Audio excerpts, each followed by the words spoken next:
Like everyone says, oh, the 60s, the 60s. The 60s never did it for me. At least the late 60s, the counterculture 60s. Because I think that was something to do with a type of art form, if nothing else. The styles of architecture, the style of dress, everything changed. Everything that I fell in love with started to go away, and I hated that. There was like so many things that were so cool with the early 60s. It seemed like everything was going right. It's like when the Beatles changed their hair from the bowl cuts to the long hair. It just went from Art Deco to Art Nouveau. And that was just crap. From modernist to postmodernist. And I just absolutely hated that. I mean, there was so many times when I was a kid in the early 70s riding around seeing all these great buildings from the 50s, this roadside architecture that was just wonderful, just going to pot while they put up these gaudy internationalists in these buildings and these stupid malls and just all the 70s crap. I mean, Circus Parade and uh just horrible.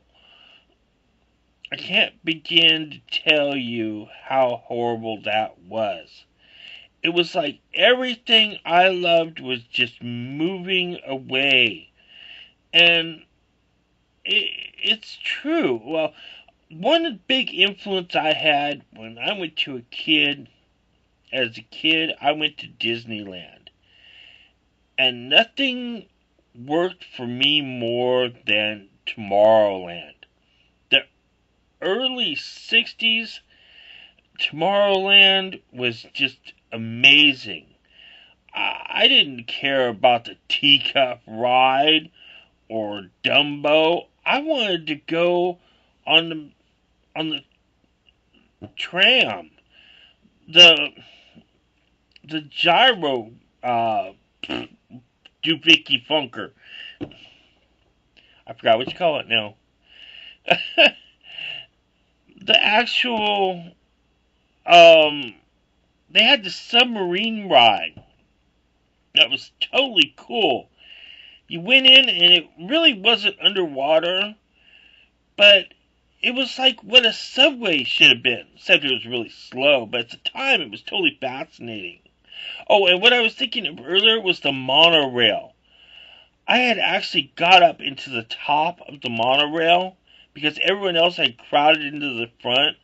I got a view of the front. It was kind of cool.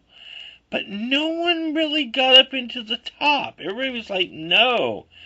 But I got up into the top because it was kind of small. And it was like a cockpit.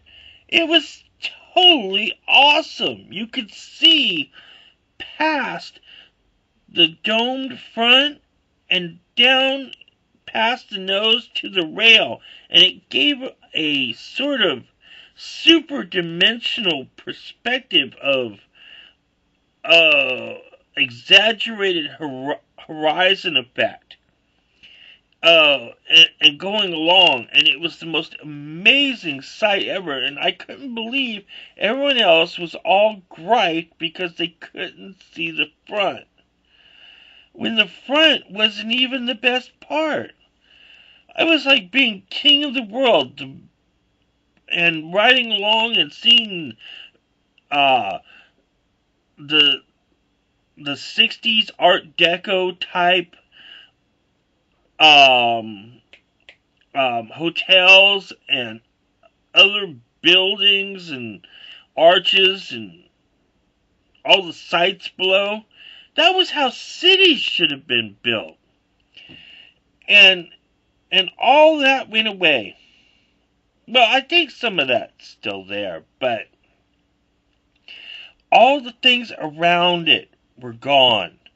And then just to travel cross country like I did with my grandmother, and to see all these great buildings like that just being tore down and demolished and overdone.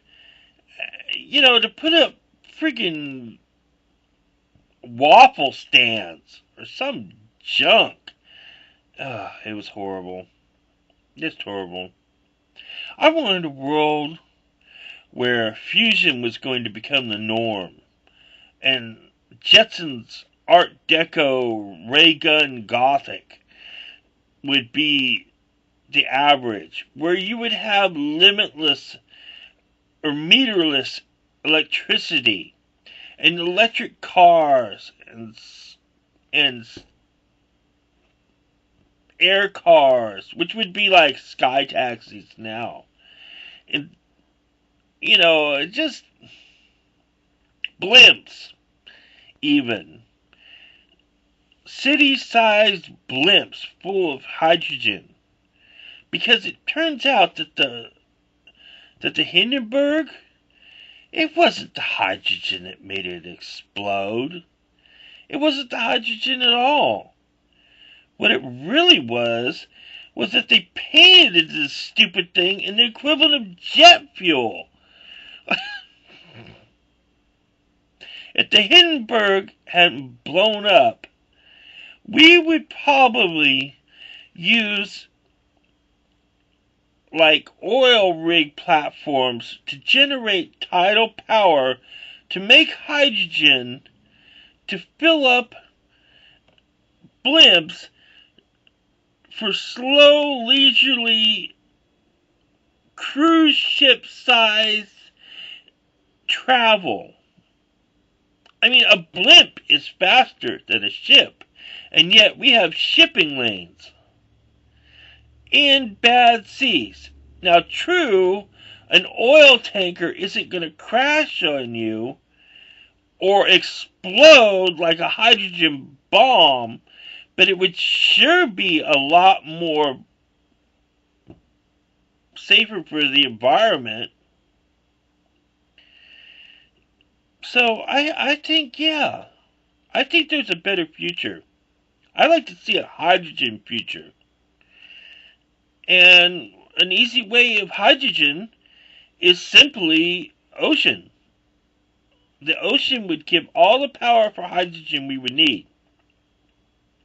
Of course, with bio-waste, all we'd have to do is reclimate all of our plastics and hydrocarbons into bio-oil and make cheap electricity, clean electricity, using various bio-waste functions. And from there, we could use solar and electrical to use transit power for our vehicles. So not only would we have a way to clean up all of our waste, create cheap energy that could be transferred using the very vehicle it would transfer it with as a medium, but we would be free of foreign power and oil. Isn't it something?